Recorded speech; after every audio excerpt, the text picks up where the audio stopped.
พ่อของทางอันแม่นน้องเดือนบ่แม่นมีจักคนกับผู้ที่สอง บ่แม่นสมมุติว่าเอาต่อไป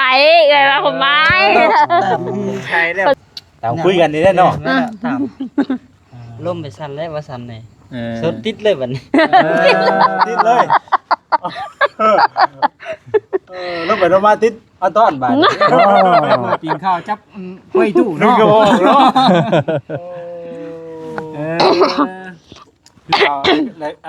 ก็ได้เข้าไปเบิ่งเฟซเบิ่งหยังบ่ก็เข้าไปอยู่แล้วก็ถามว่าใครเครื่องออนไลน์บ่สินะถามเอ้ยเดี๋ยวก็ตอบว่าแม่อะไรเพิ่นถามว่าสาวอยู่บ้านไหนบัดนี้ถ้าเกิดว่ามือไหวมือขอเนาะมือเฮ็ดที่ดิดคลองมีหยังแน่แล้วก็ตาคันโคเท่าใดอันนี้สมมุติว่าขอเนาะมีหมู2ตัวหมู2ตัวมีทางบ้านเอ้ยบ่แม่นี่ฮิตทางบ้านเอ้ยเนาะฮิตทางบ้านเอ้ยมีหมู2ตัวมีเราให้มีเราป้องโดยแล้วก็มีเงินเงินเท่าใดเงินโอ้บ่ได้หลายดอกเนาะเอากะว่าเบิ่งเนาะบ่เบิ่งบ่ได้หลายดอก10 ล้านนี่แหละ10 ล้าน10 ล้านอันนี้คือเขาพ่อมือขอบ่แม่มือขอบ่แม่มืออันนี้วางนี่มือขอบ่นี่เรื่อง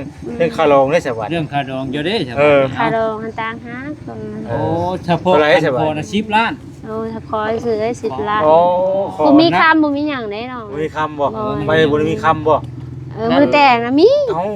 โอ้นะบ่เสียต้องใจเอาจังมือแต่มีก็มี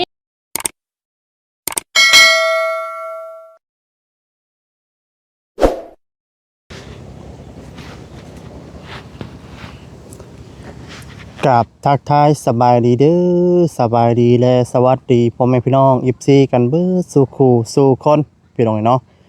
หรือว่าสิเป็นพี่น้องในฝั่งลาวเนาะฝั่งไทยต่างๆประเทศพี่น้องเนาะก็ยินดีต้อนรับท่านเข้าสู่ช่องบ่าวซาดีชาแนลอีกแล้วพี่น้องเนาะพบกันคือเก่าเนาะพี่น้องเนาะมื้อนี้ก็ได้เดินทางเนาะหลังจากที่ว่าไปหาน้องบุญทวีพี่น้องเนาะมื้อนี้ก็ได้เดินทางมาหาเอื้อยเวียงพี่น้องเนาะกับพอดีว่าทางวอเซนเพิ่นมีเวียกเนาะกับทางเวียงพี่น้องเนาะกับทางบอสดีก็ยังบ่ฮู้หรอกพี่น้องเนาะว่าเป็นเวียกอีหยังเนาะก็รอลุ้นน้ำกันเด้อพี่น้องเด้อเนาะเอาก่อนอื่นเนาะก็ฝากกดไลค์กดแชร์เนาะกดติดตามเนาะพี่น้องเนาะเป็นกำลังใจทางบอสดีแน่พี่น้องเนาะฝากกดไลค์ให้เด้อพี่น้องเด้อเนาะก็คอมเมนต์เข้ามาเนาะติชมกันได้พี่น้องเนาะจังได๋มันบ่สิควรจังได๋ก็แนะนำเข้ามาทางคอมเมนต์เด้อพี่น้องเด้อเนาะจังได๋ก็ฝากเป็นกำลังใจแน่พี่น้องเนาะภาษาพี่น้องเนาะว่าอะไรให้ห่างเนาะแต่ทางบอสดีสิเข้าไปหาทางเวียงพุ่นแหละพี่น้องเนาะเป็นจังได๋เนาะพี่น้องเนาะทางน้องเดือนเพิ่นมาแต่หาเฮ็ดเวียกเฮ็ดงานน่ะบ่พี่น้องเนาะไปซะพี่น้องเนาะพี่น้องเนาะตอนนี้ก็มาฮอดจอดถึงอีกแล้วพี่น้องเนาะนี่ก็3นมคือเก่าพี่น้องเนาะเรื่องราวยังนะเรื่องนั้นได้บ่แม่นเว้าเรื่องสาวนางเนาะลูกสองสบายอ้อสบายดีก็คือกันอยู่มื้อสบายดีคือกันภาษาลาวเด้อเรื่องสบายดีนี่ภาษาลาวลุมบ่ได้ตอนนั้นสบายอ้อได้จ้ะสบายอ้อเนาะก็บ่ฮู้ภาษาภาษาจะได้มั่งได้เอาน้ำอีชวนได้โอ้เรื่องสบายดีแล้วเพิ่นก็มีสบายดีเด้สบายอ้อสบายอ้อเด้ออันนิบหมักระเบิดนี่ได้สบายเฮามีให้นี่สบายอ้อจังสบายอ้อเขียนมาจากไอ้ชวนดอกเพิ่นก็ได้เวียงโอ้ยคันเฮาคนจริงเจ้าอย่าให้เฮาเด้อมันยังมันดำได้ทางเปลี่ยนมุมจะเป็นยังอยู่ไว้ให้ขาวอยู่ได้ให้แม่มุมนี้จ้ะทางใดขาวนี่ทางนี้ก็ได้นี่ใช่หยังบ่สลีเนาะเห็นว่าเนาะเอ้ยคนผู้ขาวผู้งามเหมือนผู้ว่าเล่นตามมันชวดผู้ว่าเอ้ยดำว่าซั่นขาวแล้วบ่บัดนี้นะแล้วงามแล้วงามเลยเนาะงามเลยมีลูกมีผัวแล้วหมู่อยู่ใครแน่แหละบ่อนเคยเบ็ดโสดมาดนแล้วเนาะโสดมาจักปีเลย5 ปี5 ปี5 ปีเลยเคยคิดอยากได้อยู่บ่ก็ถามว่าเคยเอาความจริงเด้อเคยคิดอยู่เนาะถ้าว่ามาแหละเฮาได้พึ่งพาอาศัยนะ ได้อยู่นำกันแล้วสบายใจ เบ็ อ ด ยู่นำกันแล้วมี อายุ ความ นี่ สุข อายุนี่เกี่ยวบ่ บ่เกี่ยว บ่เกี่ยว เพิ่นผู้ใหญ่ ขอแค่จริงใจเนาะ นั่นเขาเพียงจริงใจเกี่ยว ถือว่าเรื่องอายุนี่เอาเป็นรองฮะเนาะขอเพียงแต่ว่าอายุน้อยขอเพียงแต่ว่าจักเฮ็ดจักหาเนาะจะทำมาหากิน โดย เออ รู้จักอายุน้อยหรือว่าอายุเท่าก่อนเอื้อยแก่ก่อนเอื้อยก็ยิ่งดีนั่นก็เป็นมันก็บ่ติหรือว่าน้อยก็บ่ติ เนาะเพราะเรื่องอายุเดี๋ยวสิถามเอาจริงเอาจังก่อน โด เนาะ ยก็เพิ่นจริงจังกับเอื้อย มันมีเงินงำเยอะคันว่าเรื่องอายุนี่เนาะ เงินงำบ่ เอ้าสรุปจักเจ้ามักอายุน้อยกว่าหรือว่ามักอายุหลายกว่าแฮงกว่ากันบัดนี้ อื เนาะ ม อันนี้ว่าเรื่องมากแหละพอได้ก็มักได้เบิดแต่แบบว่ามันเป็นน้ำวัดชนะและโศกสตาของเอื้อยนะ อืม คนมาล้มเอื้อยมีแต่รุ่นน้องเบิด แต่ผัวเอื้อยก่อนๆนึงเพิ่นก็เป็นรุ่นน้อง อืม ก็เป็นรุ่นน้องเอื้อย หัวเอ้ยคนก่อนน่ะ แม่น พอของทางอัน แม่น น้องเดือนบ่ แม่น เอ้ยมีจักคนเอ้ย กับผู้ที่สอง อ่า บ่แม่นสมมุติว่าเอาต่อไปเอ้ยว่าผมไม้ ใช่แล้ว คนสมมุติว่าเอาต่อไปผู้ที่ เฮ็ด สอ ให้ ง งงเด้อบัดนี้ ชี้กับไปเพื่อนที่ชม อืม บ่ค่ะ โอ้สมมุติว่า เอ มี อ ผู้ ส ที่ ม ส มุ อ ติ ง ว่ามีตู้ไปก็เป็นผู้ที่สองนะ สมมุติว่ามีผู้ที่สอง เลยสมมุติว่ามีผู้ที่สองบ่ได้สิเข้าเฮือนดอกเนาะ อืมสองได้บ่เบียดเลย แต่ว่าคือว่าเนาะ เลย เนาะบ่เกียดก็สิบ่เว้าอ้อมค้อมแล้วเด้อแต่บัดนี้เด้อ เลย สิเว้าตามความเป็นไปเป็นมาเนาะแล้วก็ เลย สาเหตุที่มามื้อนี้ก็จักสิแม่นเรื่องจริงบ่เรื่องจริงเนาะจักสิแม่นมูลความจริงหรือบ่ เลย ตามที่ได้ยินมานี่ว่าทางไอ้เวียงนี่มีข่าวดีเนาะ จักสิเป็นแม่จักสิเป็นลูกเนาะ แม่ ข่าวดีอย่างนี้ มีผู้สั่งครอบสั่งครัวว่าซั่น เลย แต่ว่าสิเป็นไอ้เวียงบ่หรือว่าเป็นน้องเดือนเนาะเพราะว่านี่ก็ทั้งประธานเฮาก็ยังยีดจึกไว้อยู่พี่น้องเนาะยังบ่ได้เปิดเอาว่าแม่นไผแต่ก็ทั้งไอ้เวียงก็ยังบ่ได้บอกว่าแม่นไผ เลย เนาะพูดว่ามีผู้ใดผู้หนึงแหละพี่น้องเนาะระหว่างแม่กับลูกนี่ ที่ได้ข่าวดีบ่ แม่น เลย สรุปนี่ให้รุ่นก่อนบ่หรือว่าสิบอกเอา ลุ้นก่อนก็ได้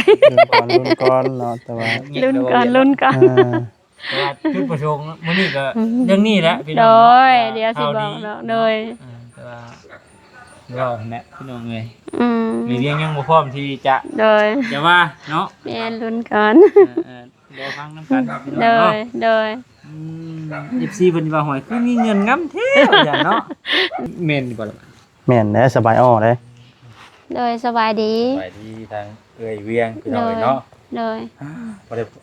พ่อแต่โดนก็ยังงามคือเก่าเนาะ Ôi, bộ mi ngân hải đó. เงยง่ายบ่บ่เห็นกระเป๋ารถถึงตุ้งอยู่ได้น่ะ เนาะ อ่า อันนี้ Bộ mi nào. เฮ้ยคือเห็นเรานั่งผู้เดียวเนาะ Ừ. บ่ใช่กลับไปนั่งกับหมู่แล้วเด้อฮะ เฮ้ย Nàng có phải nàng phụ điều tọt vậy nè. มันมีครูอยู่แล้วว่า อ้าว Ừ. เอ้าบ่ได้ก็บ่ได้เงินงำนะบัดนี้เนาะทางบ่แชนมาแล้วเอาแล้วบัดนี้เนาะ บ่ได้เงินงำแล้วเนาะ เพราะว่า ไทยกันด้วยได้พี่น้องเอ้ย ว่า เนาะ ถามไปถามมาเลยบ่ใช่เราเว้าบ่อีเวียงนี่เนาะเราตัวบ่เวียดกันบ่ว่ะเอาพี่น้องเนาะหยอกแซวกันคือว่าตามจุดประสงค์มื้อนี้เลยซะเนาะบ่แชนเนาะ เอ้ยนี่ไม่เลย Rồi. คือว่าตามจุดประสงค์ทางอันทีมงานขึ้นมามื้อนี้ซะว่าได้ยินทางบ่แชนว่าเอ้ยเวียงเนาะครอบครัวเอ้ยเวียงสิมีผู้ใดผู้หนึงเนาะสร้างครอบสร้างครัวแต่ว่าจักสิแม่นแม่หรือแม่นลูกว่าซั่นเนาะ อืม Rồi. ทางบ่แชนเพิ่นก็ยังบ่ได้บอกดอกว่าแม่นผู้เด้อเนาะ เดือนบ่เลือกอีเวียงบ่สิสั่งครอบสั่งครัวเนาะ วันนี้ก็มานั่งจื้อคือกับอีเวียงแล้วก็สิถามเลย หลังคือเด้อบ่ เปิดก่อนเขาเลือกกับทางเอ้ยเวียงแล้ว เข้าแล้วบ่อ่า เพ เนาะ ราะว่าฮู้เลยเด้คือว่าฉันฮู้แล้วแต่ว่าเขาบอกยังเอ้ยซื้อ แต่ว่าข่อยยังบ่ฮู้ ไผซะบัดนี้ สรุปมันเป็นจังไดน่ะ สรุปกับเพิ่นแล้วนี่นั่งทำเอ้ยเวียงเพิ่นพูดแล้วบาดนี้ได้ เอาลองเล่า แม่น สู่ฟังดู เอ้ เลย ย บ่ Men ơi như thế. ไอ้มีข่าวดีก็ต้องบ่ได้บอกน้องบอกนุ่งบ่ เป็นจังได มาเดี๋ยวทางบ่แซนสิเริ่มถามทางเอ้ยเวียงพี่น้อง เนาะ เนาะ ให้ทั้งบ่ เรื่ เสี อย งราว ทั้ง เป็นมาเนี่ยใดพี่น้องเอ้ยเพราะว่าทางบ่แซนก็ได้รับข่าวจากทางเอ้ยเวียงอะไรจังได้มาถามมาไทยเบิ่งเนาะว่า โดย บ่าวแซนเอ้ยว่าซั่นเนาะมาเป็นผู้รักผู้ใหญ่ให้แน่ว่าซั่น บ่นี่ เฮ้ยผ่านมาพูดเฮ้ย เอาบ่เพนี่เอาบ่เพนี่ ว่าตั้งนะ อ่ะมานั่งหาเอื้อยนี่ก็ได้เด้อ มันบ่แม่นได้ว่า อ่า เอามาเป็นผู้รักผู้ใหญ่ให้แน่ว่า เขาไปนั่งนั่งในว่าเซน นั่งดูบ่ ก่ เสี อย น น กลัว เนาะ ก่อนสิ เอ นั่ง อเห็นหน้าเห็นหนวดน้ำแน่ปะ อืม ก็ มันบ่เห็นนำเลย นี่มันกัดเนาะ เอาเพลำบ่เอาเพลำบ่ เอาแฟนนำมาเลยผู้ใหญ่ก็จะผู้ใหญ่เป็นไรเนาะผู้ก่อนเนาะจัง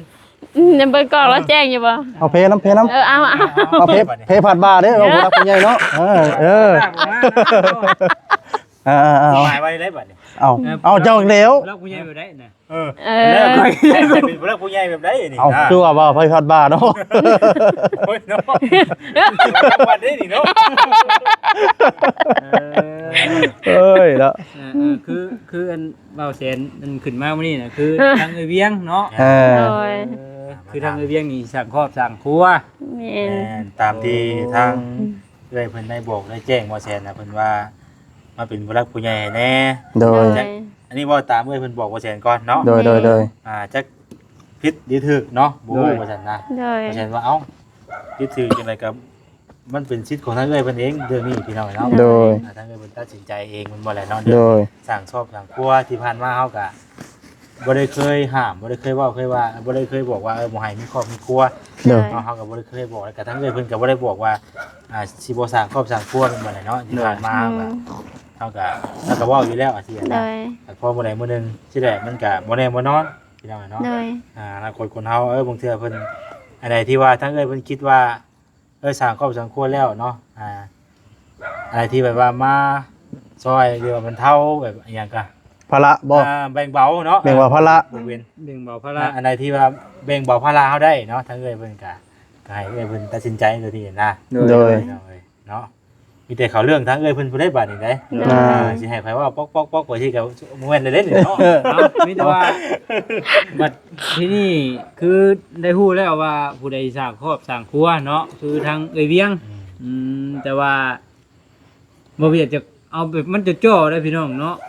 อันผู้ที่สร้างครอบสร้างครัวนั่นน่ะอยู่ คืออย่างนั้นกล่องก็ได้เห็น ได้ บ่ เห็นเบิดพอดีงามเนาะ อืม ให้อยู่ซั่นเนาะคือมื้อนี้แช่ง พอดีนี่เลยเนาะว่าฮอดใส่ได้กินนี่ อืม เอาว่าก่อนเจ้าน่ะเนาะ อืม ลงอยู่ ผู้ที่สร้างครอบสร้างครัวนั่นมันแล้วเนาะไว้สร้างครอบสร้างครัวแหละผู้ที่สิเลือกมาเนาะหรือว่าผู้ที่เลือกมาน่ะอยู่ไส ตัวจริงว่าเป็นคู่ชีวิต แม่ เห็นหน้าเห็นตาเพิ่นได้เนาะ แม่ อยู่นี่แหละ เป็นจัง เนาะ ได๋ ก็ยืดเนื้อลายก็ เลย วินได้ทุกดินก่อน มันสิโพยครับยำแรงเนาะ แม่นเนาะ อยู่ในเฮือนพู้นแหละ คือเอามาแล้ว เอามาแล้ว เออ เพิ่นมาแล้ว มาฮอดเดือนฮอดชาติแล้ว แม่น เนาะ เพิ่นมาแล้วแต่อันนี่เอ้ยเขาว่าแบบว่าเป็นหยังจึงให้บ่าวแซนมาให้ทีมงานมาเป็นผู้หลักผู้ใหญ่ให้ก็คือแบบว่าให้เป็นผู้หลักผู้ใหญ่ทางเอื้อยเนาะ โดย ให้ช่วยถามเพิ่นว่าเพิ่นมาจากไสจากบ้านใดจากเมืองใด อืม อืม ถ้าว่าจงใจเอื้อยก็แบบว่าอย่าเฮือถามเพิ่นอยากให้เป็นผู้ใหญ่ให้นั่นแหละเนาะ ว่าเพิ่นสิมาดีบ่สิมาจริงจังกับเอื้อยบ่แล้วเพิ่นสิมาหลอกลวงเอื้อยเพอเพิ่นก็เป็นรุ่นน้องแฮงหั่นนะ รุ่นน้องอีก โอ้รุ่นน้องบ่แสนอีก รุ่ เด้ นน้องบ่แซนอีก โอ้ เดี๋ยวคือ บ่จังเป็นรุ่นน้องบ่ซะอีก แม่นแท้แหละ จักปีจักปีตอนนี้น่ะ เอ้ย30ปลายแล้วแหละเนาะ ปลาย เออ ปลายเท่าไหร่ ประมาณ36นั่นแหละ อ่า 36 37เนาะ ลูกปีอัน7 ปีเนาะ แม่น แต่บัดอันคู่ชีวิตเด้ 22นั่นแหละเพิ่นว่า22หรือว่า21นั่นแหละแล้วก็ อืม 31ปี ลื่นกัน บ่เวียดว่าบ่ 14 เวียดน้อย ปี ยังมีผู้น้อยกว่าอีกอยู่ชาวบ้าน อะไร บ่ ก็ แล้ว ได้ เพิ่นออกมา เอ้าบ่แล้วคันออกมาแล้วก็เอาเพิ่นมา พ่อ นั่ กัน ง แบบ นำ ไรนะคุยกันแบบไรเนาะ ออกเพิ่นออกมา เอ เรื่ อ อย ให้ไปเอิ้นเพิ่นสนุก มาให้มาแซงก่อนจังหน่อยสิ เอาสิลงกันบ่อ่า เดี๋ยวจังเพิ่นมาจะจังใส่ไม้เนาะ คุณมาแล้ว โอ้ ๆมาเลยเนาะสบายดีเด้อเนาะ เอาเว้ย โอ้ย โอ้ย ไม่จะล้นมาดิเฮ้ย ตื่นเต้นแห้งดีเนาะ เอ้ยใส่ไป ตกใจ ว่าไทยบ้านพวก ตาดีด้วยเจ้าเนาะ เฮ็ดแต่อยู่เวียงเพิ่น โอ้ ไม่ได้เฮ็ดละอยู่เวียงมากประเทศ พี่ บ้า น้อน งเนาะเพิ่นเปิดตัวได้บัดนี้พี่น้องเนาะ แต่คือสีห่างกันยับยับไปยัง เนาะ ไง ยังบ่ได้กันนึกว่าโอ้ยยังไป อย่าเนาะอย่ามาจะเป็นยังใส่ก็ได้ มันคือเป็นห้างเฮินเป็นเรื่อง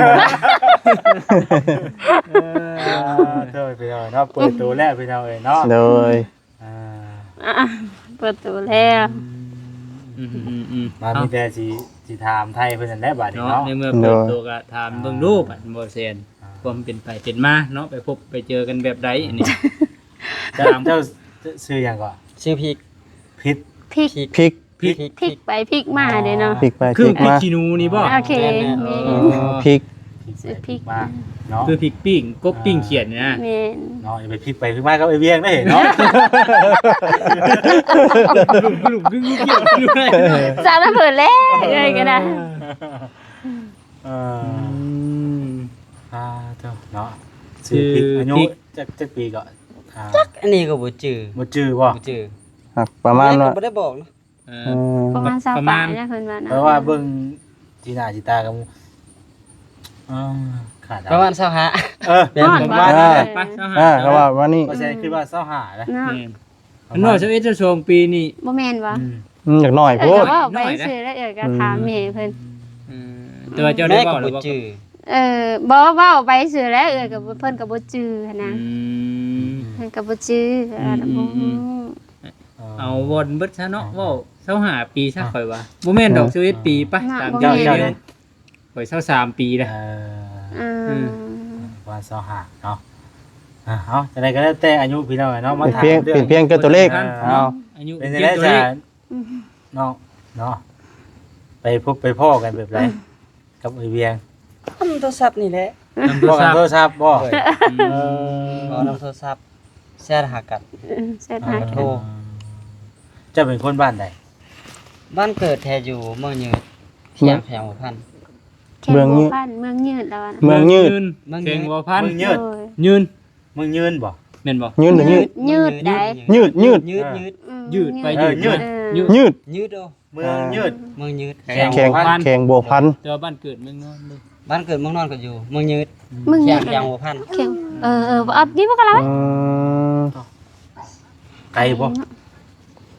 จักร้อย เราเดาเนี่ยมึง ไก่ อยู่ แท้ ในระหว่าง7-800 โลพุ่น เลยเวียงจันทร์อีกบ่เลยบ่ เลยแท้ กายไปแท้ ไก่ ไปทาง กั ปาน ทีพุ่นจุจุได้ว่ามักไปสัมภาษณ์เฮาก็บ่เจอ อ๋อ ไปทางปาที เจ้าฮู้จักอันบ่าวนั่นบ่จ้ะ บ่ยัง เขตนั่นน่ะเขตเหนือน่ะ เขาเบาอลิศเด็กน้อยแล้วก็หลายคนเนาะเขาเบาจัง ครูคิวหรือว่าแถวน่ะ นี่ ครูคิว หลาย ตัวชิน ครูอย่างบอลลี่บ่แถวน่ะเนาะ รอลี่ หลายคนอยู่ เป็นแม่นที่ว่า ตึงเลยว่าจะถามได้ เนาะ อ่า พบเจอกันทางโทรศัพท์ ด้วยแม่น แม่ พูดจักกันนี่ประมาณจักปีแล้วอะ ยังบ่ได้หอดปีซะ ประมาณปี ปี สุดง่ายไป เดือน ได้ ห แล้ นึ่ ว งสองเดือนนี่แหละ วันเดือนสองเดือน โดน เออ ได้โดนค่ะ เบ็ดความลับกว่าความรักกำลังมาแห้ง โอ้กำลังพบกันฮู้จักกันได้ 2-3 เดือนนี้ แม่ พ่อกันทางโทรศัพท์บ่ เลยเอื้อยเลยแอดไปหาเพิ่นเนาะเห็นอันนั้นบ่แม่นแบบว่าเอ้ยขายเครื่องเนาะแล้วก็เห็นแบบว่าเพิ่นเป็นเพื่อนทางคนทางบ้านเฮาหลายหั่นนะ เลย แล้วเอ้ยคิดว่าคนทางบ้านเดียวกันเนาะเอ้ยก็บ่ฮู้อะนะเอ้ยก็แอดไปหาเพิ่นแล้วก็แอดแล้วก็ทักไปหาธรรมดานี่แหละ เล เอย อแล้วก็ยังบ่ได้ทักดอกมื้อนั้นค่ะเพิ่นก็ยังบ่ได้ทักตอบแล้วโดนเติบเด้ เลย เพิ่นถามว่าสาวอยู่บ้านใดสินะเลยกำลังดังไฟหนึงเข้าตอนเช้าน่ะ ต่อว่าอยู่บ้านนั้นเมืองนั้นเมืองนี้สินะถามว่าสาว ร่วมกันได้เนาะ อะไรกับสาวลงก็ว่าบ่ต้องว่าสาวเด้อเป็นผู้ใหญ่แล้วสินะโอ้บ่เกี่ยวดอกว่าสิแล้ว คือตอนทักไปหานี่เอ้ยทักมาหาเพิ่นก่อนบ่ แม่นแอดไปหาเพิ่นแม่ว่าเพิ่นเป็นเพื่อนทางเฟซนั่นเห็น คิดว่าเป็นคนในบ้านเดียวกัน แต่อยู่บ้านเฮาน่ะหลายแล้วก็ส่องเบิ่งเฟซเลยเห็นหลายแล้วคิดว่าคนในบ้านเดียวกัน เพิ่นมีความคิดในได้จากตอนที่ว่าเห็นทักเอ้ยเพิ่นทักไปหา ทักไปก็ตอบตาม ตามคุยกันนี่แหละเนาะ ตามล่มไปสั่นแล้วว่าสั่นนี่ เออ สดติดเลยบัดนี้ ติดเลยแล้วไปมาติดเอาต้อนบาด กินข้าวจับกล้วยตู้ นึก เนาะ ก็บอกเนาะ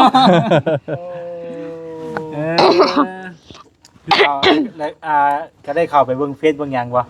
ก็เขาไปอยู่ เพิ่นก็ถามว่าใครเครื่องออนไลน์บ่สินะถามเอ้ยก็ตอบว่าแม่นอะไรเพิ่นถามว่าสาวอยู่บ้านใดเลยก็ตอบไปนั่นๆเนาะมักเว้าความจริงอยู่แล้วนะบ่มักตัวไผบ่แม่นเพิ่นก็บ่ได้เว้าว่าดอกเพิ่นก็ว่าสาวเนาะก็ว่าบ่แม่นสาวเด้อผู้ใหญ่แล้วเป็นเด็กน้อยเด้อลมได้บ่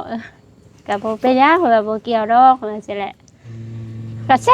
ทไปเรื่อยๆแล้วเพิ่นก็ได้ก็ตอบอยู่เพิ่นก็แชทไปแชท เสร็จ มา กันเสร็จหากันได้ประมาณจักเดือน ก็ก็ว่าอยู่ประมาณ2 เดือนแล้วก็ 2 เดือน ตอนมื้อนั้นก็แชทหาก็ตอนแรกก็โทรวิดีโอคอลเห็นหน้าเห็นตากันเลยอะนะ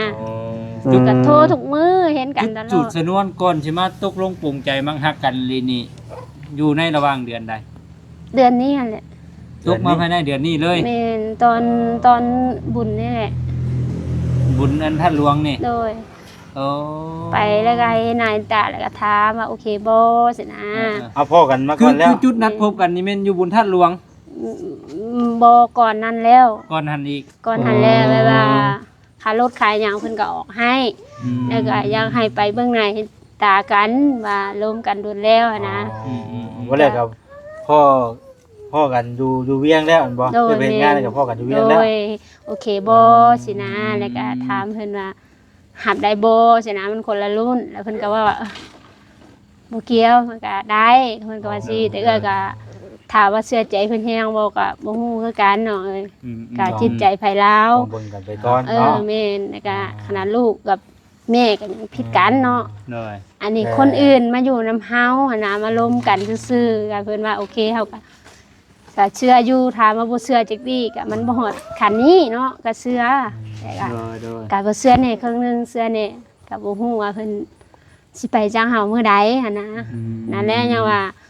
ให้เอิ้นน้องมาเป็นผู้ใหญ่ให้เด้ให้ถามเพิ่นว่าเพิ่นมาแต่ไสเพิ่นมีไอ้น้องหลายคนบ่มีพ่อมีแม่บ่สินะ ดูเวียงคิดจังได๋จังได้ตัดสินใจ เนาะ คิดจังได๋ จังได้ตัดสินใจตกลงปลงใจกันว่าซั่นซะเนาะ ค่ะเพิ่นแบบว่าถามว่าแต่ก่อนก็ล้มคนก็ว่าความจริงเนาะล้มอยู่มีล้มโทรศัพท์ซื้อ ที่ผ่านมาก็ลง ที่ มือ ผ่า กัน น มา เนาะ ในล้มคือกันก็บ่ได้โตเห็นหน้าโตบ่ได้เห็นหน้านะแต่ว่าถ้าบ้านเดียวกันก็มีแต่แบบว่าคือได้ก็แบบว่าบ่โอเคอะนะอันนี้ถามว่าโอเคบ่ก็คือสิโอเคแหละจะว่ามันฮอดคันนี้ โดย เพิ่นก็อีกคนหนึงอีกแบบนึงเพิ่นเว้าเนาะเถื่อเพิ่นก็บ่ยอมอยู่เฮือนเฮาอะนะ แสดงว่าล้มกันหลายคนอยู่เนาะ ก็หลายอยู่แต่ก็แบบว่ายังบ่ ยังบ่ทบผู้นี้เนาะ บ่ได้แบบว่าโดยก็แบบว่าล้มซื่อๆนะในโทรศัพท์ซื่อๆบ่ได้จริงจังขนาดนี้นะแต่อันนี้อันล้มกันแล้วเพิ่นก็คือใจแท้นะ เลย เบิ่งกันไปก่อนครั้งแรกก็ได้ล้มกัน ฮะเดี๋ยวเรียกตัดบุ๊กก่อนบัดนี้เนาะหน่อยหนึง เอาเวียงถามก่อนเนาะเดี๋ยวตอนที่ยังไป เพราะว่าพบเจอกันนี่แม่นนี่แล้วเนาะแต่ว่าทั้งอ้ายเรานี่ผู้บ่ว่าทั้งเอ้ยเวียงนี่เคยมีลูกมีผัวมาก่อน ก็ฮู้เราก็บอกอยู่ วันแรกอ่ะ ฮู้กันตั้งแต่เริ่มต้นเนาะ แม่นๆร่วมกันครั้งแรกเราก็ยังบอกว่ามีลูกมีเต้าแล้วเด้อเฮาก็ว่าก็บ่เป็นหยัง อ๋อ หรือว่า วันแรกก็คือทั้งเอ้ยนี่บอกทุกสิ่งทุกอย่างแล้ว แม่ บ่ได้ว่าจังซั่นจังซี่เนาะคือบอกความจริงทุกอย่าง โดย แต่ว่าทั้งน้องรับได้ ได้ อ๋อ แต่ว่าเรื่องลูกเรื่องหยังนี่ถือว่าโอเคเนาะมีลูกมีเต้าถือว่ารับได้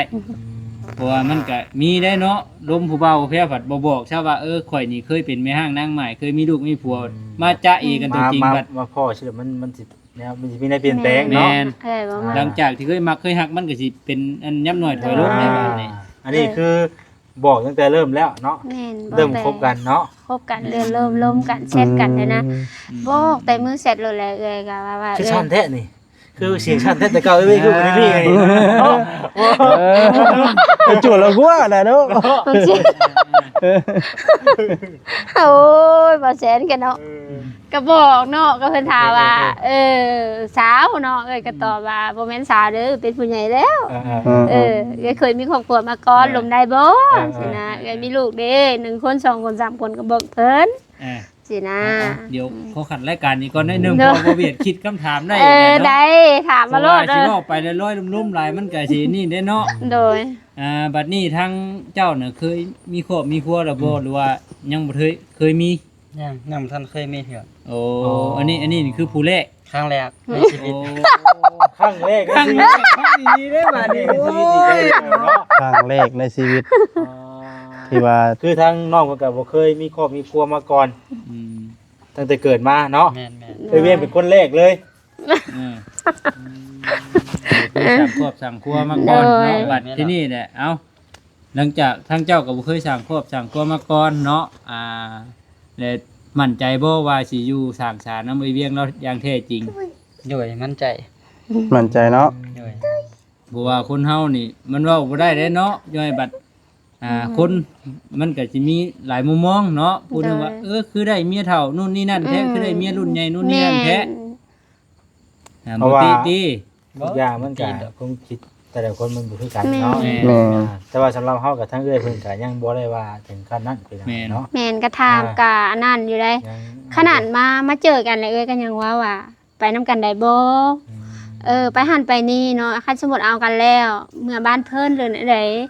ออกหน้าออกตาบ่อายว่าที่อื่นมาเว้าใส่เป็นหยังคือเอาเมียรุ่นเอื้อยคือมีแฟนรุ่นเอื้อยแล้วเพิ่นก็มาเว้า ทั้ง อยู่ เอ้ยนี่ต้องว่ารุ่นเอื้อยใช่เนาะ แม่น บ่แม่นรุ่นว่าเฒ่านะคือทั้งเอ้ยแล้วก็ยังแบบ แม่นเอ้ยก็ 30ปลายปีเด้ ยังบ่ทันได้เท่าเนาะ ก็ยังจัดอยู่ในระหว่าง เอ้ย รับหนึงว่าซั่นซะ เอ้ยก็บ่มีเงินให้เด้อคันเว้าเรื่องนี้ ถ้าว่าเท่าต้อง50ปีขึ้นไปเด้อเป็นบ่เท่า เว้าเรื่องว่ายังงาม คือทั้งน้องเพิ่นน่ะได้ฮู้จักเบิดแล้วทุกสิ่งทุกอย่างในครอบในครัวของทางเอ้ยเวียงเนาะ แม่น ในทางน้องเพิ่นทำไร ด้วยครับได้ เอาบัดมาตอนมาหากันชีวิตนี่ได้ซะไผมาหากันแบบใดดีว่าทั้งเจ้ามาเองบ่ได้ว่าแบบใด เอ้ยเว้าความจริงเอ้ยนี่แหละไป ไปแบบใด ไปเวียงพุ่นแหละขึ้น ไปเวียง แม่นเพิ่นเฮ็ดเวียงอยู่เวียงแล้วเงินค่ารถค่าแรงก็เพิ่นเอาให้ โอ้ เพิ่นเอาให้แหละเอ้ยก็คิดว่าเป็นหยังเพิ่นคือใจแท้นะไปเบิ่งกันก่อนเจอกันอยู่คิวแต่ยังบ่ได้มีความฟูฝันอิหยังแค่ไปเจอหน้ากันซื่อๆคันว่าเพิ่นแบบโอเคเอ้ยก็กลับเมื่อ เพิ่นกลับไป กันตั้งแต่มื้อนั้นเนาะ แม่นแต่อยากให้เห็นหน้ากัน อ๋อ เพราะว่าร่วมกันหันแบบว่าจริงใจแท้หันนะจริงใจแท้เพิ่นก็เว้าว่าสิวังแบบว่าอยู่น้ำกันสร้างสาไปน้ำกันหันนะ ก็เพิ่นว่าบ่รังเกียจเอื้อยว่าจังซั่นจังซี่ก็บอกเบิดแหละก็มีลูกสาวแล้วลูกก็ซ้ำแม่แล้วก็บอกเพิ่นเบิดลูกไปเฮ็ดงานก็บอกแล้วเพิ่นก็ยังว่าจริงใจเลยเอ้ยก็เพิ่นเมื่อเพิ่นใจเอ้ยก็ใจไปเบิ่งกันก่อน เจอคิวแล้วก็นั่งอยู่คิวหันแล้วก็ล้มถามเพิ่นเป็นไดเห็นตัวจริงแล้วโอเคบ่ถ้าบ่โอเคแล้วเอ้ยก็กลับมื้อแล้วก็เพิ่นก็ว่าโอเคสิเป็นหยังก็บ่ได้เป็นหยังได้แหละเพิ่นว่าไปได้ก็ไปต่อนํกันได้แล้วก็ล้มกันหลายแนวหั่นแหละเพิ่นก็ชวนไปเฮ็ดเวียกเฮ็ดงานเนาะเพิ่นก็บ่ฮู้ว่าเอ้ยหันย่างหั่นนะเอ้ยก็บอกให้เพิ่นไปบ่ได้ปะเฮือนปะซานมีลูก แต่ก่อนเจ้าเฮ็ดเวียกหยังจ้ะ เอ้ยก็เป็นแม่บ้าน บ่ทาง แล้ว อันตบแต่งเป็นประดับประดางาน แม่ว่าไปส่ง เงินดอกเงินดีนี่ก็เขาเจ้าฮับก็ได้ไป อ๋อ ส่งอัน กลางโต๊ะ แปลว่า กลาง กางเต็ก เต็ กางเต็นนะอันนี้ ตัวเต็ง ตกแต่ ตบแต่ง งานแต่งงานดองเนาะ นั่นน่ะ จูกะหามีจูหนึงจูตบแต่งแม่นจูเฮานี่ จุกลางจุหนึ่งจุตกแต่งค่ะแม่จุหลา บ่ ย ได้กลายเป็นเป็นแผนกเนาะ โดย แผนก พัน เกี่ยว ธุ์ ตกแต่งกับตกแต่งเนาะ โดย แผนกที่ว่ากลางที่กับกลาง ได้บัดเฮามาแบบนี้เนี่ยทางพ่อแม่เจ้าฮู้อยู่บ่เฮามา อยู่นำ อยู่ เนาะ อยู่ ว่าแล้วก็ลืมเลยได้หาเนาะ ลอง คื สื อบ เรื่องนี้ ข่าว นะ แรกมึงดู พ่อ เนาะ พ่อแม่อ้ายน้องเพิ่นฮู้วันแรกมันบอก โดยฮู้แม่นแล้ว ฮู้แล้วว่าเฮามาอ่ามาสร้างครอบครัว แม่นบอกแม่นทุกสิ่งทุกอย่าง เพิ่นก็บ่ได้คัดของหยังบ่ บอกเลยบ่ได้อยากให้เอาเมียหรอ อ๋อเพิ่นให้ให้เอาลูกเอาเมียเนาะก็ขอโทษนะเนาะคือทั้งเจ้านี่พ่อแม่ยังเบิดเนาะ พ่อแท้ๆตายแล้ว โอ้ ย่างแต่แม่บ่ได้เอาผัวใหม่แล้ว แม่เอาผัวใหม่ เดี๋ยว เนาะบัดนี้ทั้งเจ้านี่มีญาติพี่น้องจักคน น้องจุไอ้คิงน้องคิงนี่ว่ะ โดย 6-7 คนนี่ 6-7 คน โดย 6 7บ่ 7 7ก็ว่า7แล้ว6ก็ว่า6เนาะ6กับ7ได้หลายอยู่ได้สิปลายพุ่นเนาะ 7 คน เจ็ด 7ทั้งเจ้า แม่นเฮาเป็นลูกกก ลูกกบ วันนี้หลังจากที่ได้ ตอนนี้ได้มาอยู่มาสร้างกันแล้วเนาะ โดย เออ อยู่ ทั้งงอกมากับดูนี้เนาะวันนี้เนาะ แม่นอยู่นี่แหละ อืม ห้องเดือนนะว่าเพิ่นมานี่ ยัง จักมื้อ แต่5มื้อ ตอน มา นั้น วันที่ โอ้ ที่สอง ที่หนึ่งนี่ มาหอดที่มาที่สอง โอ้ ตอนบุญเนี่ยแหละ วันนี้เว่าเรื่องอันตามฮิตคองนี่ ตาม จ้ะ นิดคลองแล้วบัดนี้เนาะ จังเอ้ยเด้ นี่เด้อ แล้ว บ่ คุณยายเพิ่นเฮ็ดแบบได้สบายเลย ก็พวกเราคนใหญ่เพิ่นก็บ้านแต่เมืองเพิ่นก็เว้าว่าแหล้วเพิ่นให้ที่เฮ็ดของก็ว่า ยังบ่มีงานแต่งก็ให้เฮ็ดแบบว่าคันเว้าภาษาบ้านเฮาก็แบบว่าเฮ็ดผู้แคนน้อยหันนะเนาะเฮ็ดขอบผีหยังประมาณนี้หมู่สองโตวแล้วก็มีหมู่สองโตวแล้วก็มีเงินมีเทียนมีดอกไม้มีหยังอะไรใส่ในขันมีเหล่าให้เนาะมีเหล่าป้องเนาะเฮ็ดบ้านเอื้อยหันนะ อันนี้คือมือสิมาไหวมาขอ แม่ เนาะ น เพราะว่าคือสุภาพมาไว้มาคอนี่ก็ต้องทางนอกพุ่นเนาะ แม่น แม่น ใช่เนาะ แม่น แม่น ไปซ้ายมาสู่ คือสรุปแล้วนี่ ขอ เฮาคือยังบ่ทันได้ไว้ได้คอนี่เนาะ ยังบ่ได้เฮ็ดหยังเพราะว่ายังบ่ได้ คือ มีหันนะ คือตอนนี้คือยังบ่ได้ไว้คอ โดย แล้วเฮามาอยู่ร่วมกันก่อนเนาะ ถ้าเกิดว่าเจ้าสิอยู่โดนก็บ่ได้แล้วบัด บ่โดดบ่ได้คือกันนะ เพราะว่า อยู่น้ำผีน้ำสางว่าซั่นจ้ะ โดย น้ำผีน้ำคลอง เฮาต้องได้เฮ็ดไปตาม ที่ตามคลอง ไปตามคลองก่อน แม่น เนาะ เฮ็ดแต่ แม่ มี น ตามข้อแบบว่าเฮาก็อยู่น้ำป่าน้ำลุงแล้วก็ อ๋อ ในบ้านกันจะตั้งเพิ่นก็แบบว่าเฮา เพิ่น ยัง หา บ่ได้ ผู้แล้วบ่นี่ บ่ได้เฮ็ดหยัง เพิ่นหา เพิ่นหาผู้แล้วบ่เอ่ย ก็มีแต่แจ้งซื่อๆยังบ่ได้แบบว่าคันเฮาเฮ็ดแบบว่าผู้แก่น้อยแล้วก็เชิญเพิ่นมาหั่นนะ อ๋อ เพิ่นมาเป็นผู้หลักผู้ใหญ่ให้เฮาสินะ โดยโดย มีแต่แจ้งซื่อ ถือ ๆ ว่า ยังบ่ได้เฮ็ดหยังเพราะว่าโดยยังบ่มีหั่นนะโดยเพิ่นก็ เพ บ่ ราะกัน มี ว่าเฮ็ดสมมุติว่าในการไหว้ขอเนาะ โดย เขาก็ต้องทั้งพายซะทั้งพายผู้ชายได้ ทั้งอันพายเราพุ่นแหละมา บัดนี้ทั้งเอ้ยได้ล้มกันแล้วบ่กับพี่กับน้องว่า กะ เพิ่นสิให้เฮ็ดแบบใด ลมกับพี่น้องเพิ่นว่าแม่เพิ่นน่ะว่า เนอะ กะลมกับเพิ่นว่าบ่มีลูกเฮ็ดจังได๋บ่แม่นบ่อยากซอยแล้วก็บ่แม่นปะทิม อ่า แต่แม่ก็บ่มีแม่ก็บ่อยู่ดีบ่สบายสินะ อ๋อ แล้วก็บ่แข็งแรงเราก็เฒ่าแล้ว อืม แม่บ่มีเด้เฮ็ดจังได๋ให้ลูกหักแพงเอากันให้อันว่าง่ายๆก็ให้หานํกันแล้วก็เฮ็ดสินะเนาะแต่เอ้ยก็ยังบ่มีหั่น แต่ น่ะ กันเฮา โดย กันคือว่าเฮามาเฮ็ดมาสร้างนํกันเฮามีแหละเฮาจังเฮ็ด เฮ็ด สิบ่ แม่นเชื่อแล้วเพราะว่าเราก็ กระทั่งพ่อแม่เพิ่นก็บ่มีสิบ่ แม่พ่อแม่เพิ่นก็บ่มี อ๋ออั อันนี้นะเอื้อยก็ได้ล้มแล้วโทรหากันอยู่เห็นหน้าเห็นตาเพิ่นอยู่เมื่อวานนี้ก็โทร อืม แต่เพิ่นก็ว่าบ่มี แต่ว่าเว้าแบบซี่แล้วก็จักสิว่าจังใดเนาะ โด ก็ ย แล้วแต่ทางเอ้ยเวียงตัดสินใจได้บัดนี้ แม่น เพราะว่าเรื่องบางเรื่องนี่มันสามารถเกิดขึ้นได้ได้แต่ว่านี่ก็ได้ เพราะว่าคือทางเอ้ยเพิ่นก็คือทางก็เป็นทางฝ่ายหญิงเนาะ โดย คือทางฝ่ายนั้นเพิ่นก็ต้องแบบว่ามาเฮ็ดแบบ ตาม ไหว้ ที่ มา ตาม ขอ ขอ แม่น คือว่าคือน้ำบ้านเฮาอะเสียนะ แม่น เนาะ โดย อ่า ๆแต่ว่าเอาบัดนี้ถ้าเกิดว่ามือไหวมือขอเนาะมือเฮ็ดที่เด็ดคองมีหยังแน่แล้วก็ เอา ตาคันโคเท่าใด โดยอันนี้สมมุติว่าขอเนาะมีหมู โดย สองตัว หมู่ทรงโต มีหมู นี่ สองตัว นี่ทางบ้านเอ้ยบ่ แม่ นี่ที่ทางบ้านเอ้ยเนาะ ฮิตทางบ้านเอื้อย มี หมู่สองโตว มีเหล้าให้ อ๋อ มีเหล้าป้องโดย ป้อง โดยแล้วก็มีเงิน อ๋อ เงินเท่าใดเงิน โอ้บ่ได้หลายดอกเนาะ เอากะ เออ ว่าเบิ่งเนาะ บ่เบิ่ง เนาะบ่ได้หลายดอก10 ล้านนี่แหละ 10 ล้าน โดย 10ล้าน โดย อันนี้คือเข้าพ่อมือขอบ่ แม่นมือขอบ่แม่นมือ อันนี้วางนี่มือขอวันนี้เรื่องคารองได้สวัสดิ์ เรื่องค่าดองเดี๋ยวเด้ใช่ เออ คาดองอันต่างหากตรงนั้น โอ้เฉพาะ เท่าไหร่ คัน ใช่บ่ คอนะ10ล้าน โอ้ถ้าขอซื้อได้10ล้าน โอ้ขอ บ่มีคำบ่มีหยังได้เนาะ บ่มีคำบ่ไม่บ่มีคำบ่ มือแต่งนะมี เอ้า โอ้นัก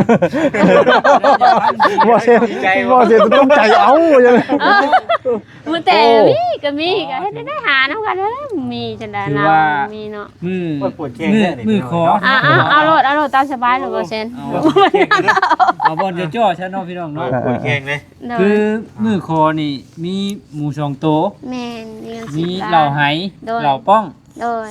เป็นเป็ดเป็นไก่เด้มีบ่ บ่มีแต่หมู2ตัว หมู ซื้อ สองโตว โดย แล้วก็เงิน โดย 10ล้าน 10ล้าน เฉพาะมือคอค่าคันคอหั่น แม่น ไก่เขาเลย ไก่เข้าเฮือนไปแล้วมั้ย ถือไว้ครับ ไปอัดประตูใหม่ ค่าคันคอคือมานักแท้10ล้านเนาะ ก็ นี่คือแต่ว่าเรื่อง สามล้าน มันสมมุติว่าเขาวางมื้อนั้นก็หรือว่าเฉพาะมื้อนั้นสิบ่ ฮะ บ่ได้เกี่ยวกับคารองบ่นี่ บ่ได้บ่เกี่ยวกับดองได้เนาะ คันคอได้ คันคอละ10ล้าน อันนี้ ไม่ได้ ก็ ว่า ล้มผู้หลักผู้ใหญ่แล้ว บัดนี้ค่าดองได้จ้ะ บ่พันกันบ่ได้บ่แบบจักเอาแบบปิดๆไปปลายมันซะ เอาก็บ่จัก คือ แล้ว คือเอ้ย เพิ่น เว้าก ลั เล วย หัน เนาะ ได้อันนี้เพราะว่าเอื้อยชาวมือสองได้ สามมื้อ สาวมือสองแล้วค่าแพงมันบ่ มาขาถือแต่เพิ่นผู้สาวนะกลัวหันน้องเดือนกลัวหันได้ คันคอนะ คันขอหันได้เนาะเอ้ย พันคอ10ล้านเลย เอ นี่ อ เอาไปบูชาเพราะฉะนั้นชาวล้านอยู่ โอ้กลัวหันฮะ คำน้องเดือนจำน้องเดือนสิ น้องเดือนกลัวหัน อันนี้คือชาวความคิด บ่ไม่ คือตอนแรกคิดว่ามือขอเนาะย่อ โดย ขันคอนี่คือ โดย ล้านห้าบ่หรือว่า2ล้านบ่สินะ อ๋อ มือย่อขันคอ เพิ่น อันนี้ บอก 10ล้าน สั้ๆ อันนี้ ได้ 10ล้าน โดย อ๋ออันนี้คือทางเลือกเพิ่นให้ไป ได้ไปลงเพิ่น แต่ทั้ง ของบ่เซนก่อนได้ไปลงเพิ่นแล้ว แต่ว่าทั้งอันภายทั้งอ้ายเพิ่นนี่ฮู้เบิดแล้วบ่ ก็ฮู้ ได้ ก็ เว้า ล้มกันอยู่ กันแล้วเนาะ โดยล้มกันอยู่ แต่ก็ล้มกันได้แต่ล้มนะเพราะว่าแม่เพิ่นก็บ่มีหั่นน่ะแล้วก็ ก็10ล้าน ทางเพิ่นยังบ่ทันได้พร้อมสิบ่ ฮะ ทางอัน พายชายท่านได้พร้อมบ่ จะไม่ว่างบ่ พร้อมแล้วล้มกันแล้วพร้อมแล้วจะฮอดเพิ่นนี่แต่มันบ่มีบ่พร้อมยังบ่มีหั่นนะ อืม เพิ่นบ่มีแล้วเพราะว่าเงินเดือนเพิ่นก็มีแต่2ล้านปลายหนึง มีแต่เฮาพากันเฮ็ดกันหาช่วย แม่ กัน น แหละ ช่วยกัน10ล้านก็เงินน้ำกันหั่นนะ อ่า แต่มือแต่งก็มีค้ำก็ค้ำน้ำกัน แต่ต้องมาปลงให้ ให้เฒ่าแก่เห็นน้ำ แม่นให้แกเห็นน้ำแล้วก็เป็นของเมียเนาะเป็นของคาดองแม่นบ่เนาะแล้วในภายในเงิน10ล้านก็เป็นเงินคันขอ แต่ก็2คนนั่นแหละ แต่บ่ฮู้ว่าสิหาแบบใดนั่นแหละเนาะตอนนั้น เอาอันนี้คือเฉพาะค่าคันคอนี่พอฮู้แล้วเนาะ อัน บัดนี้ค่าดอง ค่าดอง เเอา บ่ยังบ่ฮู้อันนี้ยังบ่ได้ทอมเฮาคันนั้น เอ้า ยังบ่มีคำ เรื่ ต อง อบตอนนี้นะ เรื่องค่าดองนี่มันขึ้นกับคนสองคนเว้ากันได้ บ่ได้เนาะมันมีตามเหตุเพิ่นได้ มัน ได้ ในบ้านเฮาบ่ มี แม่น เห ได้ ตุได้ บั บ่ ด ได้ ข่อย เด้ กับเมียเอาแต่ลูกเว้ากันได้ บ่ คันอันนี้เนี่ยเอาแต่รู้เว้ากันแม่นมันเขาสิเว้าแบบว่าจัง มี ซี่ บ่จ้ะที่บ้านนี้ ฮีดมันหันเท่านี้เนาะ อืม แล้วสมมุติว่าเขาผัวเมียเขาสิเว้าเอาไกลกว่าหันได้ แม่น แต่ฮีดมันอยู่จุดอยู่แล้วเนาะบ่ได้เด้ สำนีก็คือสำนี แต่เอื้อยเนี่ยเอาตามฮีดบ่ต้องเอาเกินซะ ที่สมมติว่าคันลงเรื่องว่าบ้านเมืองเพิ่นเอาสำนีเนาะว่า โดย บ้านเฮาก็เฮาก็ว่าเอาสำนีเนาะ โดยแม่นอันนี้มันตามฮีดมัน แต่ว่าคือมันสูงก็เฮาก็ต้อง อืม เฮาก็คุยกันล้มกัน โด ได้ ย เลย ลงกันได้โดย แต่ว่าเรื่องหยังก็มีแต่2คนร่วมกันหั่นแหละเนาะคือน้องเข้าใจหั่นแหละเพราะว่าแม่เราก็เอื้อยล้มแล้วเนาะก็ล้มหลายแนวหลายอย่าง มีเงินมีคำสิซอยลูกซอยเตาบ่จังซี่มือคันคอเนาะมือคอแต่บ่มานั่งฮิตนั่งของก็ได้อยู่หั่นว่าซี่แต่อยากได้ใบอันใบยังยืนเนาะที่อยู่แต่มือแต่งน่ะยังให้มานั่งฮิตนั่งของให้หาฮิตให้เป็นผู้รักผู้ใหญ่ โดย นี่คือว่าเรื่องมือแตงเนาะ เอาเว้าเรื่องมือแต่งแต่แล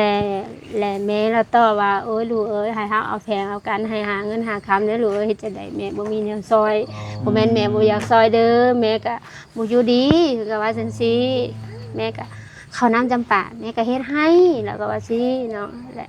แล้วก็ชาวที่ว่าแล้วก็มักเขาเลยเด้เนาะ โอ้ย บ่เชื่อแล้วก็บ่ต้องหอมแก้มให้เบิ่ง เอาข้าวกับยา แม่บ่เปล่าเนาะหอนมือมันก่อนเนาะแสนมันยังเคินอยู่บ่ได้ ยังมาอยู่กันไม่ไหวเนาะ ยังไม่บ่ได้ยังบ่เฮ็ดฮีดเด้ยังบ่ได้เนาะ เดี๋ยวสิฮิตเนาะ บ่ได้เอาแก้ยังยังบ่ได้ มันอยู่น้ำซื้อว่าเดี๋ยวนี้น่ะ ยังอยู่ชื่อ ยังไม่ได้มีอย่างกันแล้ว บ่ วะ ยังนั่นแหละ อยู่ชื่อบ่ อยู่ชื่อโดยยังบ่ได้มันเนาะว่าแต่นี่ ยังไม่ได้ขอได้มาหนึ่งแล้วไม่ได้กันเนาะ เพิ่นก็แต่บ่นอนให้เพิ่นอยู่หั่นเนาะลักห้องนั่นก็แล้ว นอกเพิ่นนอนอยู่นอกนี่เนาะ โดยแม่นอันนี้ เอาเดี๋ยวก็มันบริขันคือไก่เด้เนาะแล้วแต่อย่างนี้ก็มีเบียกมีก็ที่แล้วเด้อ ยังอะไร อันนี้มันขึ้นนำคนสองคน เอายังบ่มีเงินเนาะ แม่ คนสองคนนั่นนี่เด้อเอา มีแต่ว่าเอาเนาะ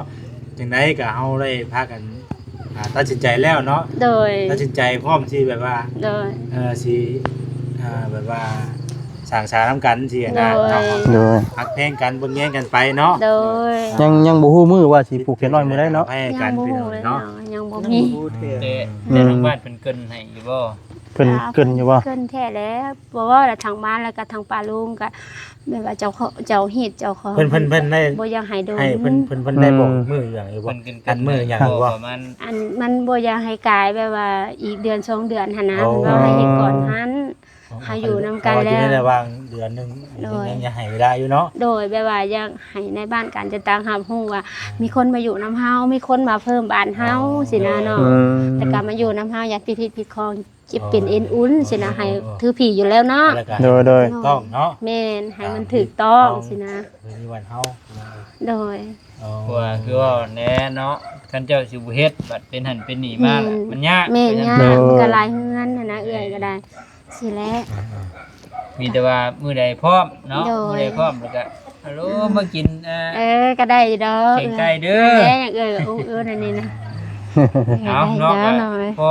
ฮู้แล้วแหละแต่ว่า โดย ข่าวดีถือว่าผู้ใดสั่งกอบสั่งพวกแม่นเวียง แม่นแม่เนาะเว้นดูเดือน มีเงินงำว่าซั่น หัก ซะ แพงกันได้เห็นเด้อมีหยังก็ค่อยลบค่อยเว้าค่อยจา โด ได้เด้อ ย อย่าไปชัดขาเฮือนได้เด้อ นักยังเพิ่นเอ้ยว่านักเบาเอายังนักเบา นักบ่เอาสู้ นักเอาสู้เนาะ นักปงเบาถือไว้ เออมีซอยหยังก็ซอยกันสร้างกันซาเนาะ เป็นไปมาได้ใดในทันในที่บอกเพิ่นว่ามันก็ฮู้อยู่บ่ อะเด้ ทางน้องเพิ่นฮู้อยู่บ่ อ่ะ เป็นจังได๋ ก็หูอยู่บอกคร่าวๆอยู่เนาะโดย ว่าครอบครัวเอ้ยที่ผ่านมาเป็นจัง โด ได๋ ยแม่นบอกอยู่บอกคร่าวๆกับว่าก็บ่ได้บอกเพิ่นเบิดดอกบอกคร่าวๆอยู่บอกเพิ่นอยู่ เนาะ เบิดนั่นแหละเนาะมา โด เป็น ย นี่น้ำกันแล้วพี่น้องเลยคลิปนี้แล้วเป็นหลักฐานนะ บ่ให้บ่เฮ็ดให้เอ้ยเวียงเสียใจได้เห็นบ่เนาะ โดย ยังได้เป็นสองชามยังดีบ่ แม่น โอ้ยเนาะเอาหยอกว่าแซวเด้อ เอาพี่น้องเนาะสำหรับคลิปนี้มื้อนี้พี่น้องเนาะเป็นคลิปที่ทางบ่แซนเนาะมาแจ้ง FC พี่น้องเนาะ โดย แจ้ง FC ว่าอยากอายได้บ่ได้ คือทางเอ้ยเป็นแบบเป็นครอบครัวไปเนาะ โดย คำไหนคือเขาแล้วไปจักเนาะมายามันหน่อยเลย อืม มายาเนาะ โดย โอ้ตัวบ่แซ แล้ว ว พอต่อซะคำละน้อง เดี๋ยวเนาะ โดยคำมืดตื่นตาแล้ว ไปกับทางว่าแซนกับว่าวกับถือว่าเบิดเลยแหละพี่น้องเนาะ โดย เบิดนี่แหละ เขาก็แนะนำแนวทางที่มันดีเนาะ ความเป็นไปเป็นมากอะ จะให้ฮักให้แพงกันจะได้เขาก็ได้ตกลงปลงใจเอา ตกลงปรงใจกันแล้วเนาะ ฮักแพงกันแย่งกันไปแล้วเนาะ โดย บ่แม่นว่าสิทิ่มสิชื่อเหือกคือผ่าได้เนาะอ่า โอ้ตัวนี้บ่พูดเลยตัวนี้เนาะ อ่า แต่ว่าบ่ให้เฮ็ดเป็นชั้นนะคือเขาบอกแค่ว่าบ่ให้เฮ็ดเป็นนั้นเนาะ เอาพอ ฮัก ได้ แพงกันไปต่างกันไปแล้วช่วยกันหา โดย คือเรื่องราวตัวนี้ยังบ่ทันได้นี่ก็เฮาก็คือเว้ยคนเว้าได้เนาะ แม่น บ่ได้ คือว่าแหละคิดอยากให้เศร้าอยากให้คิดเอาตอนมักกันไม่ได้เห็นเนาะ โดย เหมือนว่าโอ้ยอยู่ร่วมกันโดนเปิดเด้เบื่อเด้ว่าฉันบ่เอานั่นน่ะเนาะ แหม คิดสิเปิดใช่สิเปิดไปคิด ไต่ตัวตอนแรกๆก่อนที่จะมาอยู่น้ำกันแหละ โดย ตอนจีบตอนล้มกันแน่เนาะ ไก่ก็ไปหากันได้เนาะน้องเนาะ อ่า ไก่ คิด ทำ ว่า ไมก็ไป อยู่หน้ากระทิง จนฮอด ก็เวียงจันทน์มันใกล้มันไกลทำได้เนาะ โดยแม่นไปจนฮอดเนาะ ไกลแล้วเนาะมาบ้านเจ้าอีกเนาะ ลูกไก่ แสดงว่าไกลกว่าบ้านเมียเขาอีกเด้ คือว่าเจ้ามาแต่บ้านเจ้ามาหาเวียง เนาะ ประมาณจักชั่วโมง มือนึงกับคืนนึงจังห ก็ วะ คืนนึง ขนาดว่าจากบ้านเจ้ามาหาเวียงนี่ได้ แม่น นี่เด้ มือหนึง เดินทางตลอด19ชั่วโมงแบบบ่หยุดบ่พัก วันนี้จากเวียงจันทน์มาหาพี่อีกว่านี่ คืนห คื นึ่ น ง หนึงคุย2มื้อ เออ 2 มื้อ1คืน เฮ้ย มันถึกแล้ว เห็นบ่ ถึกแล้ว เอาคืนที่หนึงกับ2คืนนะ สองมือหนึ่ง ขึ้น สองมื้อ คืนกับมือนึงหว่ะ หนึ่งมือ หนึ่งมื้อเนาะ ไอ้ดิ คุณ มา เป็น บ้าน สาม เขา มือ มื้ นะ อเดียว หนึ่ นึ ง ง คื ฮ น อดได้ สอ เนาะ งมื้อคือมื้อที่1เขาเดินทางตอนเช้าขึ้นไปค่ำนอน โดย ตื่นมาตอนเช้าเขาเดินทางฮอดพุ่น แม่น พอดีเป็น1คืนกับ2มื้อ โดย อืม พี่น้องเอ้ยไก่ดิบัดนี้เนาะ ไก่ ใส่นิ่งใส่แน่น ไก่นี่เนาะอ่ะ ไก่บันไดก็พ่อกันเนาะ พ่อเก่า แต่ว่าอย่างไดเฉยเวียงบ่ได้มีความคิดความเห็นแบบว่าอยากมื้อเยี่ยมมื้อยามบ้านอ้ายเราบ่ ก็อย่างเมื่อแล้ เอ ว อ อย่างเมื่อเบิ่งเพื่อนเบิ่งซ่านอย่างเมื่อเบิ่งแบบว่าบ้านซองเพิ่นอย่างเมื่อเบิ่งพี่น้องพ่อแม่นะ อ๋อ ก็อยังฮู้ว่าถ้าว่าอนาคตเฮาบ่ฮู้เนาะแต่ก็บ่อยากให้มันเป็นแหละเนาะ แต่ว่าเอ้ยเคยเป็นมาก่อนหันนะ อ่า บอกง่ายๆก็แยกทางสินะบ่อยากให้มันเป็นเนาะเฮาเป็นแล้วเฮาก็บ่มักเนาะ โดย เฮาแบบว่าพัฒนาเอาก็อยากให้มันดี แต่ย่านว่าอนาคตเฮาก็บ่ฮู้เนาะย่านว่าเพิ่นบ่อยู่นํเฮานี่จักเฮายังเฮาฮู้บ้านฮู้ซอกก็ยังว่าใครหันนะฮู้พ่อฮู้แม่เพิ่นสินะเอื้อยหันนะเฮาเฮ็ดจังได๋ฮะปอแล้วมันก่อน เอา บ้านฮู้ เพิ่น ซอก แย่งกันไปแล้วเนาะลูก โดย คือทางเอ้ยแย่เพิ่นก็มีลูกมีเต้าพี่น้อง โด เนาะ ยแม่น ลูกเต้าก็คือว่าแหละพี่น้องเอ้ยเนาะมคือว่าเพิ่นก็ฮับได้เบิดเลยเนาะ ฮักแม่ต้องฮักลูก ฮักแม่ก็ต้องฮักลูกนำ โดย ฮักแต่แม่บ่ฮักลูกนี่อยู่กันบ่ ขอ ได้ ขอเป็นแบบนั้นเลยโดยเอื้อยกันเนี่ย เดี๋ยวฮักคนละแบบได้เด้อฮักลูกเด้อฮักคนละแบบได้ เรียนก็อย่าไปน้อยมุกน้อยใจได้ลูกผัวบอกกันลูกบอกเต้าเนาะ บ่ได้น้อยใจแล้ว น้อยจังน้อยเด้อเฮ้ย แม่น บอกโอ้ยอย่าเฮ็ดไปห้าม ไม่น้อย ไป เนาะ ด่าง้อน่ะง้ออีกกันโอ้ เอ้ย ย ก็โดนเติมเนาะเอ้ยก็อยู่โสดมาหาปีเนาะเอ้ยยังบ่เคยเปิดโตกับน้อง แสดงว่าสลาความโสดอีกเท่านึงนั่น น้ เนาะ องมาตลอด ต้อง เนาะ แม่ดีๆแหละปะ แม่ แต่เก่าแล้วก็บ่ได้ขึ้นว่าสิ เอ้ยยังบ่เคยเว้าเรื่องนี้เนาะ แต่ว่าเรื่องที่ เอ้ยมาผ่านจุดนี้มาได้แล้วพวกน้องแม่นบ่จนได้เฮือนได้ซ่านได้ดินได้ดอนเนาะ ไอ้เพื่อนเราก็บ่ได้เคยว่าเนี่ยสิแต่ว่าโยกกันซื่อที่ผ่านมา แม่นเอ้ยบ่เคยได้เอ้ยบ่เคยแท้ ที่ว่ากับน้องเพิ่นผู้นี้ก็ที่ว่านั่นอยู่ ก็เอ้ยว่าผู้ได้บุญแฮงว่า โอ้ยบุญน้ำกันแล้ว บุญน้องกันแล้วเนาะ กันเนาะจะได้มาพูดกันแล้ว แท้เลยเนาะพวกน้องมาเนาะเอ้ยเติบโตมาฮอดคันนี้เนาะมีครบทุกอย่างถ้าบ่มีพวกน้องเอ้ยก็บ่ฮอดจุดนี้แมันบ่เอ้ยก็บ่เคยเว้าเรื่องว่าอยากสร้างครอบสร้างครัวบ่คิดหยังออกเลยอะนะมันก็มาแบบปึ๊บปั๊บเอาเลยอะนะที่ให้เพิ่นรออยู่ แม่ เนาะ โดย นี่จะแน่นมาได้เลยมาทุกเจ้าเพิ่นรอเนี่ย โดย เอาไม่ถึงนั้นแล้วมันก็ค่ำก็มืดเลยพุ่นน่ะ โดย ไก่กาก็เริ่ม ใกล้ เข้า กัน อยู่ เริ่ม แล้ว อยู่เข้าอยู่หน้ามาได้ป่ะ โดยเนาะ มีแต่ชั้นเลยเด้อ โดย เนาะมีหยังก็เฮาจังอบรมกันใหม่พี่น้องเอ้ย โดย เฮามามื้อนี้ก็มาคันมีแต่มาแสดงความดีใจนำทางเอ้ยเรียนเนาะ โดย สิสร้างครอบสร้างครัวพี่น้องเอ้ยเนาะแต่ว่าแบ่งเบาภาระทั้งเอ้ยเพิ่นนั่นแหละเนาะมีหยังก็คอยเฮ็ดคอยสร้างคอยหาช่วยกันไปเอาแล้วเด้อ โดย เบิ่งแย่งกันไปฮักแพงกันเด้อโอ้ยได้เวียงเราเสียใจอีกแล้วเห็นบ่เนาะ หายได้เนาะมันเชนเคยหายมาก่อนอยู่แล้วเนาะหายเด้